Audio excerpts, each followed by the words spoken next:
देख रहे होंगे तो फिर मैं गिरफ्तार हो चुका हूँगा, और अगर आप ये वीडियो नहीं देख रहे तो फिर मैं गिरफ्तार नहीं हुआ। गिरफ्तारी की वजह क्या है, मैं चीज़ें आपके सामने रख देता हूँ। जब से रिजीम चेंज ऑपरेशन हुआ तब से लेकर अब तक मैं कंटिन्यूसली आपको खबरें दे रहा हूँ। मैंने 4 मरतबा अपनी नौकरी गंवाई है। मुझे बहुत दफ़ा धमकियाँ दी गई हैं, बहुत दफ़ा ख़तरनाक नताइज के बारे में आगाह किया गया है, बुलवाया गया है। मैं मिलता भी रहा हूँ लोगों से, और लोग इस तरह की अजीबोगरीब चीज़ें कहते भी रहे हैं मुझे। हर तरह की कोशिश की गई है। ये भी कहा गया कि आपके केसेस भी ख़त्म हो जाते हैं, आपके मामलात को रिज़ॉल्व कर देते हैं, आपकी नौकरी का बंदोबस्त कर देते हैं, लेकिन इसके बदले में आप अपना मौक़िफ़ तब्दील कर लें।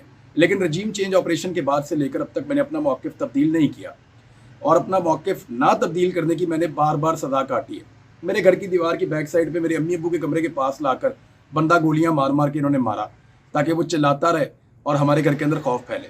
कभी ड्रोन भेज देते थे, कभी मेरा घर गिराने के लिए मशीनें भेज देते थे, हमारा सारा कारोबार बंद कर दिया, मेरे भाइयों को हरासा किया, मुझे हरासा किया, मेरी फैमिली को हरासा किया, और फैमिली को नुकसान पहुंचाने की धमकियां भी मुझे दी गई।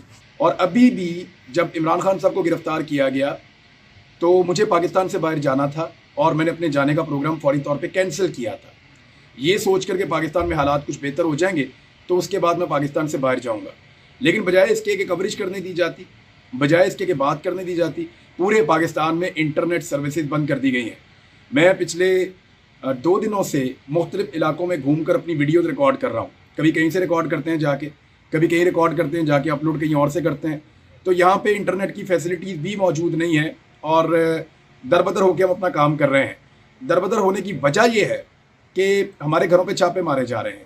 मैं और मेरे साथी इस सिचुएशन को फेस कर रहे हैं लगातार। मेरे घर वालों को हरासा किया गया है, मेरे घर को 2 मरतबा घेरा गया है, और कोशिश की गई कि मुझे अरेस्ट कर लिया जाए।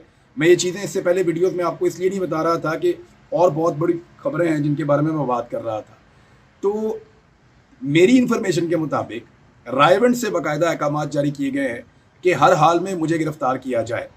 और पाकिस्तान में सोशल मीडिया तो पहले ही बंद है, तो ये आवाज़ें जो रह गई हैं उनको भी बंद कर दिया जाए, और जो बोलने वाले का हक है वो छीन लिया जाए। ये मैं बात करना चाहता हूँ, खबरें देना चाहता हूँ, और फिज़िकली तो मैं चीज़ें नहीं कर रहा, लेकिन मैं अपना एनालिसिस करता हूँ, खबरें देता हूँ, और मेरा एक मौक़िफ़ है रजीम चेंज ऑपरेशन के ख़िलाफ़, मेरा एक मौक़िफ़ है बंद कमरों में होने वाले फ़ैसलों के ख़िलाफ़, मेरा एक मौक़िफ़ है एस्टेब्लिशमेंट की सियासत में मुदाखलत के ख़िलाफ़। तो उसकी सज़ा तो मैं काटता हूँ, और लगातार काट रहा हूँ। पिछले 1 साल से जिस किस्म के हालात का सामना करना पड़ा है, अल्लाह ना करे किसी को ऐसे हालात का सामना करना पड़े। लेकिन एक बात मैं क्लियर कर दूं कि सियासतदानों की, वैसे तो मैंने थोड़े दिन पहले भी ये कहा था, इतनी औकात नहीं होती कि वो इस किस्म की हरकतें करके किसी के लिए ज़मीन तंग कर दें, ना वो ये कर सकते हैं। लेकिन क्योंकि इस्टेब्लिशमेंट के और सियासतदानों के इस वक्त मफादात मिले हुए हैं, तो एक दूसरे का बहुत ख्याल भी रख रहे हैं, एक दूसरे की ख्वाहिशात का एहतराम भी कर रहे हैं, और सियासतदान भी सहूलतकार बने हुए हैं। और ये तो बड़ी पुरानी यानी जो जिनको आपका नुक्ता नज़र सूट नहीं कर रहा होता, वो सियासतदान आपको दीवार के साथ लगाना चाहता है, लेकिन उसकी इतनी कैपेसिटी होती नहीं है कि वो ये कर सके। लेकिन जिस तरीके से आजकल इस्टेब्लिशमेंट के और पीडीएम की हुकूमत के ताल्लुकात हैं, तो ये ऐसा करने की कैपेसिटी में आए हुए हैं फ़िलहाल।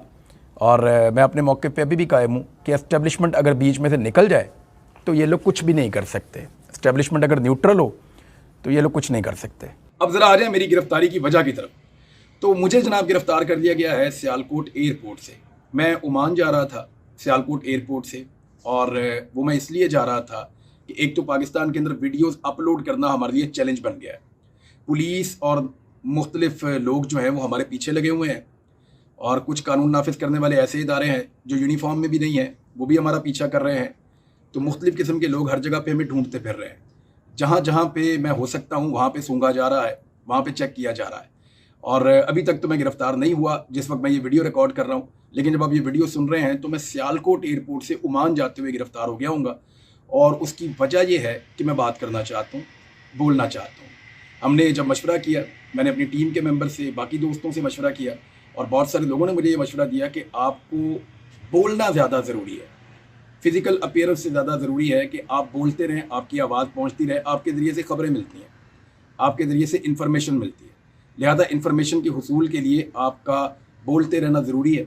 और अगर पाकिस्तान में इसी तरह इंटरनेट बंद रहता है या गिरफ़्तार कर दिया जाता है तो फिर आप बोल नहीं पाएंगे, और इसके बाद प्रोपेगेंडा किया जाएगा कि शायद मैं गिरफ्तारी अवॉइड करने के लिए पाकिस्तान से बाहर जा रहा था। तो प्रोपेगेंडा वो लोग करेंगे जिनका लीडर पाकिस्तान से भागा हुआ है, 4 साल से वापस आने का नाम नहीं